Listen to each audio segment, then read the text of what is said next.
আল নুখবা বাহিনী আবারও আলোচনায়। ফিলিস্তিনের মুক্তিকামী সংগঠন হামাসের সামরিক বাহিনীর সবচেয়ে অভিজাত এই শাখা। ইসরায়েলের ধারণা বিশেষ এই বাহিনী তাদের মাটিতে গত ৭ অক্টোবরে হামলার নেতৃত্ব দিয়েছে, আর এই নুখবাই হতে পারে রাফাতে তাদের জন্য সবচেয়ে বড় চ্যালেঞ্জ।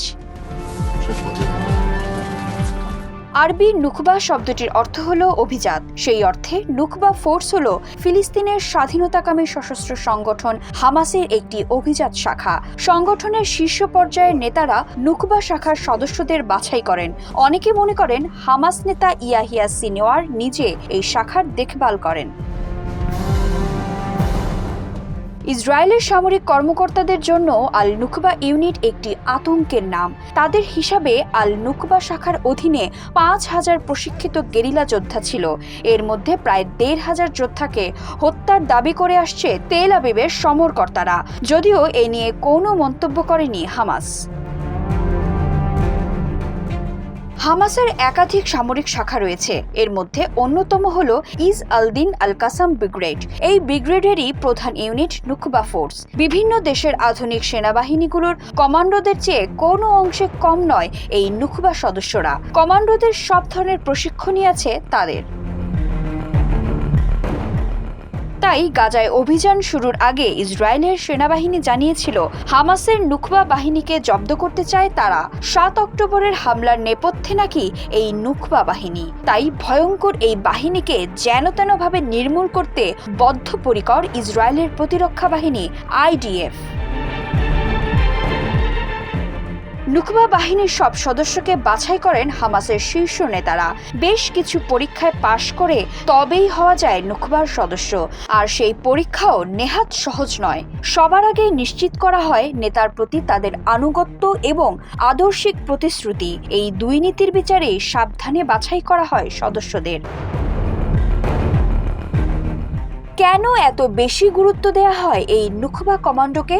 হামাসের হয়ে সবথেকে গুরুত্বপূর্ণ এবং জটিল কাজ করে এই নুখবাই। বেশিরভাগ ক্ষেত্রে তাদের হামলার ধরন হতে পারে আত্মঘাতী।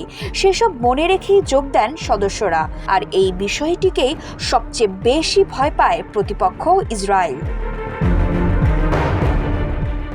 নুখবা কমান্ডোরা অতর্কিতে হামলায় পারদর্শী। শত্রুর এলাকায় প্রবেশের জন্য অভিনব পন্থা নেয় এই বাহিনী।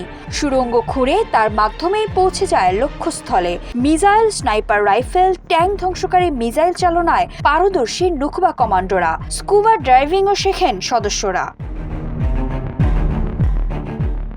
২০১৩ সালে এই বাহিনী তৈরি করে হামাস। গাজা ইসরায়েল যুদ্ধের সময়ই এই বাহিনী তৈরি হয়। সে সময় প্রচুর ইসরায়েলি সেনাকে হত্যা করেছিল নুখবার সদস্যরা। বর্তমানে সেই বাহিনী আরও শক্তিশালী হয়েছে বলে মনে করেন ইসরায়েলের সেনা গোয়েন্দারা। তারা মনে করেন এর সদস্যরা সুড়ঙ্গ খোঁড়ায় পারদর্শী।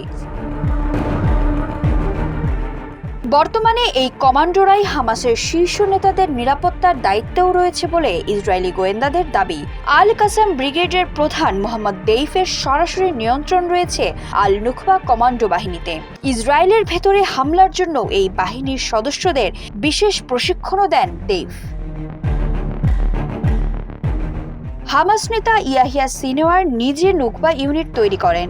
ইসরায়েলি কারাগার থেকে মুক্তি পাওয়ার প্রায় ১ বছর পরে ২০১৩ সালে এই ইউনিটটি প্রতিষ্ঠিত হয়। দীর্ঘ ১০ বছর ধরে ৭ অক্টোবরের হামলার পরিকল্পনা করেন সিনওয়ার।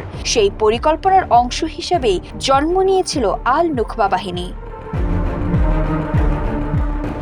নুখবা সদস্যরা উচ্চমানের অস্ত্রে সজ্জিত। কঠোর প্রশিক্ষণের মধ্যে যেতে হয়। খাবার ও পানি ছাড়াই সুড়ঙ্গের মধ্যে দীর্ঘক্ষণ থাকার অভিজ্ঞতা আছে এই বাহিনীর। হামাসের সামরিক শাখার অন্যান্য সদস্যদের থেকে বেশি বেতন পান। প্রতি মাসে $৪০০ থেকে $৫০০। এই বাহিনীর সদস্যদের গড় বয়স ১৮ থেকে ২০। নুখবা দলের সদস্য ইউনিস খালেদ আবু মাদি বলেন, আমাকে একবার টানা ১৪ দিন সুড়ঙ্গের মধ্যে থাকতে হয়েছিল। সুড়ঙ্গে মৃত্যুর মতো অবস্থা ছিল, যার সাথে বসবাস করা ছিল অসম্ভব। খাদ্যের অভাব, পানির অভাব এবং অক্সিজেনের অভাব। সুড়ঙ্গের মধ্যে কেউ মারা গেলে আরো ভয়ঙ্কর পরিস্থিতি হয়। বিথি দাস, ৭১।